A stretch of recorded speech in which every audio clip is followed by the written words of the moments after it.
Most people don't wake up one morning and decide to stop loving themselves. They drift away from themselves quietly. They abandon themselves in subtle negotiations no one else sees.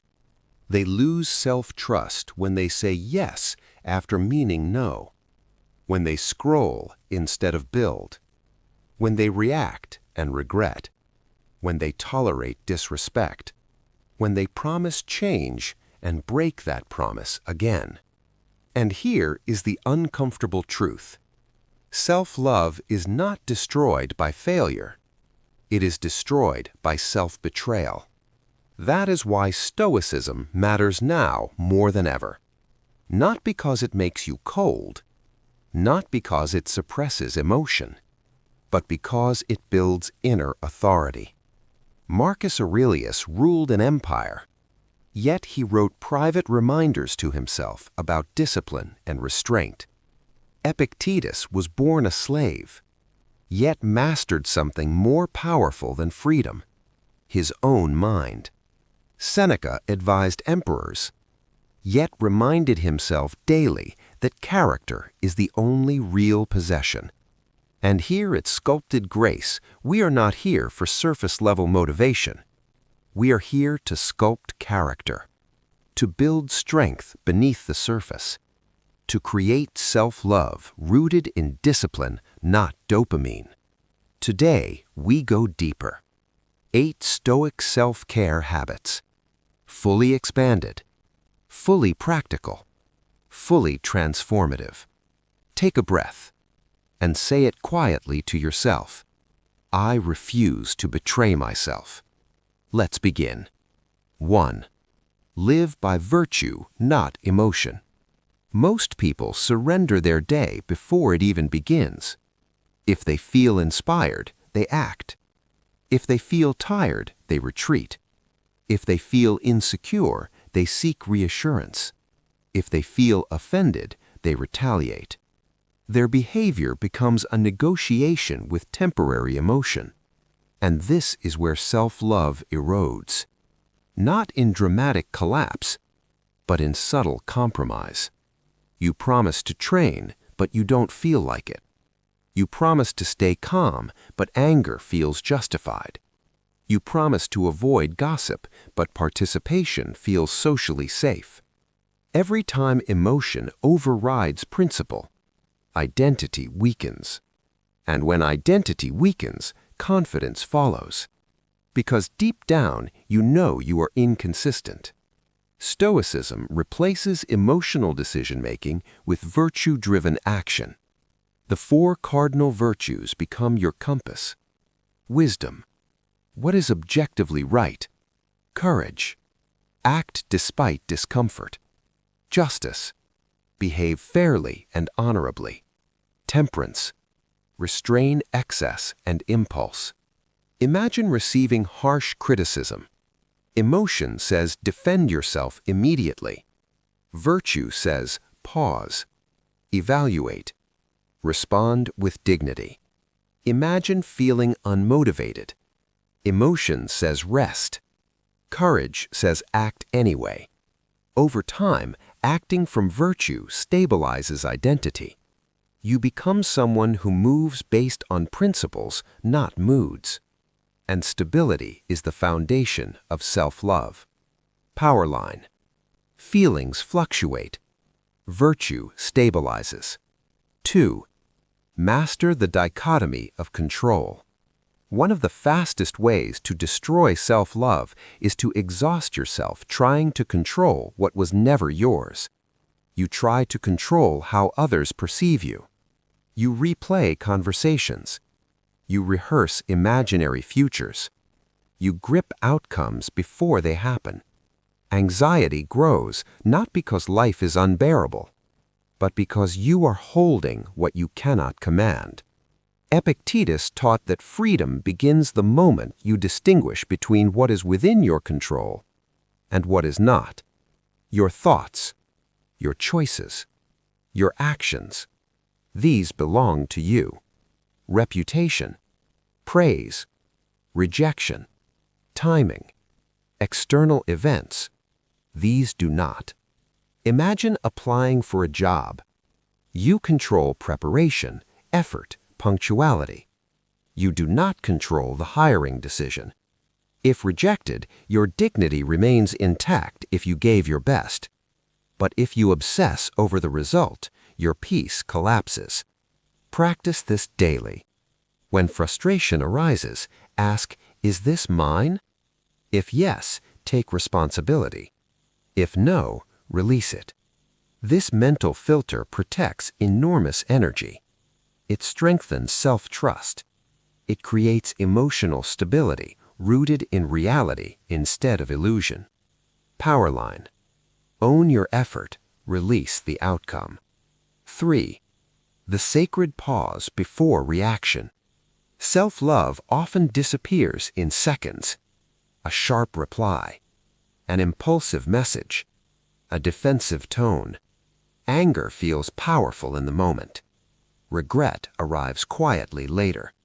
Marcus Aurelius reminded himself that he had power over his mind, not external events. Between stimulus and response lives dignity, but most people collapse that space entirely. The practice is simple and transformative. When triggered, pause. Take 3 slow breaths.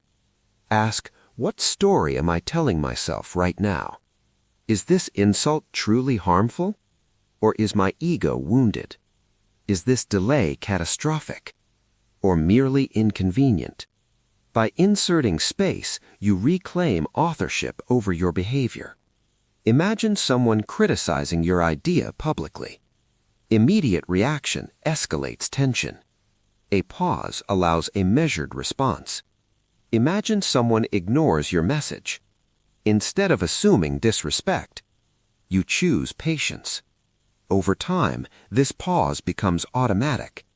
People begin to notice something powerful. You are not easily shaken. Emotional stability builds respect externally and internally. Power line. The pause protects your power. 4. Premeditate adversity. Most people expect life to cooperate with their plans. When it doesn't, they interpret inconvenience as injustice. But Stoicism prepares the mind differently. Seneca wrote that we suffer more in imagination than in reality. Premeditation malorum, imagining potential difficulty, builds psychological readiness. This is not pessimism. It is strategic realism. Each morning, visualize one potential disruption. A meeting that goes poorly. Traffic that delays you. A difficult conversation. Then rehearse responding with composure. If criticism comes, listen objectively. If plans change, adapt without complaint. When difficulty actually arrives, it feels familiar rather than threatening. Athletes rehearse scenarios. Stoics rehearse life. And when challenge comes, you remain steady. Power line. Expect challenge, remain steady. Self-love is not softness. It is structure. It is alignment. It is the quiet confidence of someone who knows they can trust themselves. Let's go deeper. 5. Radical self-examination. It is impossible to love yourself if you avoid examining yourself. Many people distract themselves from reflection because truth can sting, but avoiding truth prolongs weakness. Seneca practiced nightly review. Where did I fall short? Where did I act well? What emotion dominated my choices? This was not self-criticism, it was self-correction. Each evening, sit quietly and ask, where did I act against my values? Where did I remain disciplined? What belief fueled my emotional reaction? Perhaps you reacted defensively because you feared inadequacy. Acknowledging that fear dissolves its unconscious control. Journaling makes patterns visible. Visible patterns can be corrected. Clarity builds alignment. Alignment builds trust. Trust builds self-love. You cannot improve what you refuse to observe. Powerline. Clarity creates strength. 6. Voluntary discomfort. Comfort is seductive. It whispers that ease equals happiness, but excessive comfort weakens resilience. The Stoics practiced voluntary discomfort to train the mind. They fasted, they wore simple clothing, they exposed themselves to cold, not as punishment, but as preparation. When you deliberately experience manageable discomfort, you build familiarity with challenge. Take cold showers, finish difficult tasks before entertainment, wake up earlier than necessary, sit in silence without stimulation. These practices remind you you can endure more than you assume. And when real adversity arrives, illness, loss, financial strain, you do not collapse instantly. You recognize hardship as survivable. Mental immunity grows. Self-love strengthens because you prove to yourself repeatedly, I can endure. Powerline. Train in peace, stand firm in chaos. 6. The discipline of saying no. Every time you say yes to something misaligned with your values, you say no to yourself. Many people overcommit because they fear rejection, but resentment builds quietly when boundaries are betrayed. Stoicism teaches internal sovereignty. Your time and energy are finite. Protecting them is not selfish, it is responsible. Practice saying no calmly, without apology. No elaborate excuses, no defensive tone, just grounded refusal. Imagine being invited into gossip. I'd rather not. Integrity preserved. Imagine being pressured into commitments that exhaust you. A firm no protects your energy.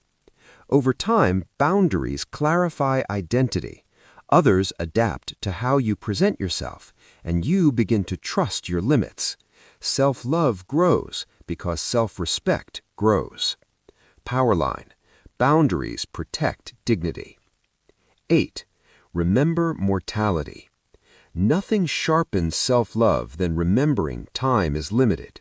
Memento mori. Remember, you will die. Marcus Aurelius reflected on mortality not morbidly, but practically. When you remember life is finite, petty arguments shrink. Procrastination feels foolish. Distractions lose their grip. Ask yourself daily, if this were my final year, would I continue this habit? Would I tolerate this environment? Would I delay this goal? Mortality clarifies instantly. It removes the illusion of endless tomorrows, and when you live aware of time's fragility, your actions become deliberate. Self-love deepens because you align behavior with your limited existence. You stop abandoning yourself for temporary comfort. You start living intentionally. Powerline. Time is sacred. Live accordingly. Closing reflection. Sculpted grace. Self-love is not built in public applause. It is built in private discipline, in pauses no one sees, in no's spoken quietly, in discomfort embraced voluntarily, in truth written honestly at night. Here at Sculpted Grace, we sculpt character, not image, and character becomes destiny. You do not need louder motivation. You need stronger alignment. Self-love is not indulgence. It is integrity practiced daily. So comment below, even if only to yourself, I choose self-love.